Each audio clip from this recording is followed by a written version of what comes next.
Hey, I'd like to welcome you to another episode of Mission Matters. My name is Adam Torres, and if you'd like to apply to be a guest on the show, just head on over to missionmatters.com and click on Be Our Guest to apply. All right, so today I have Kerry Stover on the line, and he's COO over at Pariveda. Kerry, welcome to the show. Thank you, Adam. It's great to be here today.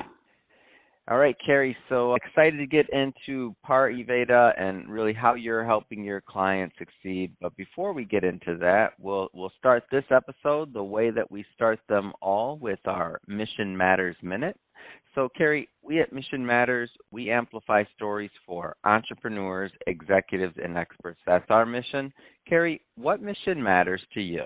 I feel I've gotten great alignment in my personal mission and the corporate mission at Pariveda Solutions.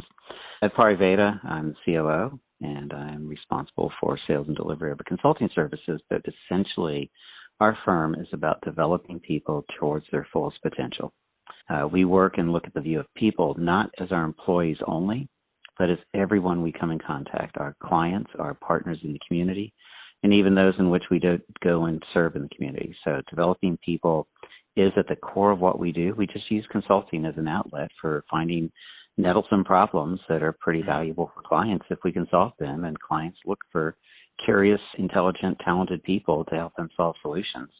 So it's a great way to bring our mission to life, is to go into the marketplace and look for these problems that help people develop towards their fullest potential. It's not just about business acumen, of course. It's about their emotional intelligence, their community involvement, et cetera. So it's a pretty well-rounded view we look at in our way of doing it, and it's really great fun for me to be part of a company that's so focused on developing people. Man, that's great. Love bringing mission-based executives on the line to share, why they do what they do, how they're doing it, and really, how they're making a difference in the world. So great to have you on. And I guess just to get us kicked off here, so I know you've been with Pariveda Solutions for quite some time now, according to what I could see on LinkedIn, over 16 years. How did you get excited, and how did you get aligned on this mission of really management consulting and helping with people development? Like, where did all that begin for you? I was part of what is now Accenture, but back then it was a growing nascent reel of an entity called the Management Information Consulting Division of Arthur Andersen. And that has grown over the years. They shortened the name, right? Just a little bit. Slightly. So, and it was really about how do we find talented people and apply them in the marketplace to what was then a burgeoning new industry of consulting. Over the years, Accenture changed, but never, it was less focused on the people and more focused on the client and the problems and really the growth of the company, which is awesome for a mission for companies. But in my heart, I knew I always wanted to be a developer of people. I met our CEO when I was working there, Bruce Ballingy, and Bruce had wanted me to come work with him off and on over the years in various ways. And then when he founded Pariveda, he offered me a role. I was already committed to buying another company, but Bruce stayed close to me. He put Pariveda's first office next to the company I bought. He invited me to join the board of directors when the ESOP was put in place. And finally, when I realized that I should have joined him, he graciously returned my call and said, just walk across the hall and let's get started. So it was, and I've known Bruce for decades now, and I knew his heart for developing people, but I really didn't understand how having a purpose like this has to permeate every process, every decision in which you make inside a company. And when I learned that, it really astounded me how well architected Bruce had built Pariveda and what a company I was joining.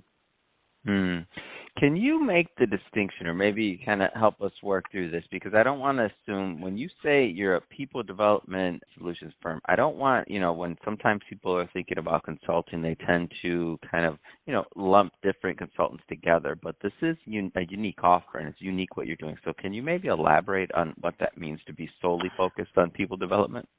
Well, if you think of what a company needs to excel at in going to the marketplace, we want to make certain that we've got the most well-rounded consultants to bring to bear that are highly talented. So we seek the top 20% of employees in the marketplace to hire. We give them opportunities to grow not just in their technical skills, but in their interpersonal skills. We place them in problems that will grow them. And so we work as technology strategy consultants in the marketplace, but inside the company, the processes are about making us the best consultants that we can be, which means really making us the best persons that we can be as we go to market, because clients are looking for not just technical skills, they're looking for business acumen, they're looking for humans that they want to work with. A lot of decisions are made by clients about trust and about how well people believe you will mesh with their culture and how aligned you will be in the way you look at problems and solutions. And so, we hire really great people, and the major feedback we get from our clients is, y'all are different. We love working with you. You really want to be on our side of the table as we're working to solve problems. What are the, or I should say, are there different industries that you specialize in, like versus others, or give us kind of a layout of who gets the most value out of working with you and your team? Our predominant market is in working with the technology arm of companies right now, CIOs. We have a belief that people want to hire talent. They want to get smart people on their teams. Industries can offer a lot of great opportunity to specialize. And we do have people who are working in healthcare and in banking, financial services, energy. But we've also found that clients, when you're looking for adapting and adopting new technologies, are looking for people who can learn quickly those technologies and bring them to bear. And in a market where these skills may be scarce, they're looking for someone like us to come in and be able to offer talent, not necessarily skilled in their industry, but in the technology, and they can give us the industry experience. So that CIO is either we're deep in an industry or we are very talented at learning new technologies and applying them quickly, which puts us in the face of what we call fuzzy problem solvers. Because, if you're in the, late majority of adopting a technology, it's been done before. You can find people who've done it before as consultants. You can find industry expertise where it's been done before. But if you're the innovator or the adopter stage of taking on a technology, the skills are going to be scarce in the marketplace. And so how you find talent is to really look for people who have had some experience, maybe not in your industry, but you want to get them in and start having them adapt to your industry. So we want to be on both ends of that. That's the largest market share that we have. So we're recording this just for context for everybody listening in April of 2023. So, post-pandemic, it's a lot of change in the marketplace, specifically around talent and where they'll go. Will they stay at home? A lot of big companies, having people, come back, to work full time. Some of the hybrid opportunities are decreased. Maybe some of the hybrid opportunities are still there as well. The market's expanding. I'm interested from your point of view, Kerry. What are interesting things that you're seeing or trends in the employment, specifically around the talent that you're sourcing for companies? What kind of trends are you seeing? It's been an interesting last few years with the pandemic and then the great resignation that occurred with companies seeking to get a lot of talent on board. And salaries started accelerating pretty quickly throughout that time. We faced a large turnover. There's a number of things that we had averaged probably in the professional services industry. It's pretty gold standard. If you can get your attrition, both wanted and unwanted, under 30%. We've averaged about 13% over the first 14 or 15 years of our existence, actually probably 17 years of our existence. And then the great resignation hit, and our attrition went up to 20%, which by industry standards is still good, but for us it was just. And what was happening was when being in the workplace no longer mattered, we put in a program that said, look, you can go work anywhere right now, but somewhere in a couple of years, our desire to build people to their fullest potential requires us to be in community with you on a regular basis. We need to be working together as a team where we can see you in action, where we can give you real-time feedback versus asynchronous remote feedback that gets bunched up or maybe you miss that. We need the ad hoc experiences, the serendipitous experiences of when walking out of a meeting together and debriefing as we go to the next meeting, rather than bunching all that up and possibly losing the real-time impact of it. So when we did that, we had a number of people that did not want, who had gone to a different place to live, maybe Utah, where We recruited heavily there, and they went back to be with family, and they decided they wanted to stay there. We felt that that would be a loss to our culture if we had a real hybrid of some people remote and some people in person, because that would hurt the development aspects and put us in unequal footing in how we treated employees. So that's been one of the key learnings, is that there's still a number of people that have pent up demand to be together in community. Many college hires, we hire about 70 of our employees straight off campus every year. And after being in a remote learning environment where teachers didn't want to come in, professors didn't want to come in, just sitting in your apartment or dorm room, they hunger to be together and in community.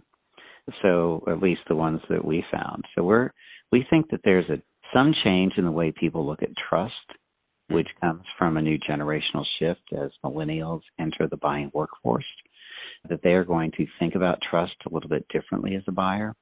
But for the most part, people still value being with the people that they're working with to some regular degree, not 5 days a week, but certainly not quarterly get-togethers that you check in on your supplier about how well they're doing. Yeah. If that's what you're interested in, you can find people who will serve you that way, but they're not really grasping to try and find the highest, best talent to give you in the way in which they service. They're looking to fill roles and take people to bring to bear, and at probably a price point that you feel you want to get when you don't have people on site. So that's how we really weathered through, is sort of holding to our values, wanting people who wanted to be with each other, because it all centers around, when you're with us, you want to help others learn. You want to be a coach for others. You want to give to your community. And that's core to who we are, and that's why we feel we needed to be more in community with each other at our clients. Yeah, that's great. It's a great story, and I've seen a lot of what you're saying happen in many different companies, and some like Mission Matters, we happen to have been a pretty remote workforce in the media in the beginning of our inception of our company, so it was in our DNA. But for others, it's exactly like you proposed, and I think it's interesting though, because I feel like productivity in a lot of areas have gone up for many companies. A lot of innovation took place over this, and I think will continue to take place. I guess shifting the conversation slightly, kind of same feel of question, but on the technology side of things. I mean, we had a lot of different things happening with implementation now, and advances because of, I won't say Zoom, but yeah, even Zoom, just the more so the idea that people are using remote more and that have these type of communications. Like, what's interesting to you on that side of things, and how just business has changed? I think initially there was a leap in productivity. We saw it in our work when teams who were not commuting to the client site, when they were in flight and told to stay home, a lot of the noise from the day went away and productivity went up, largely because the teams had been working together, had their norms down, and were able to just kind of work more freely at that point, because you didn't have as many random get-togethers. You didn't have, and you didn't have some things. We also saw a loss.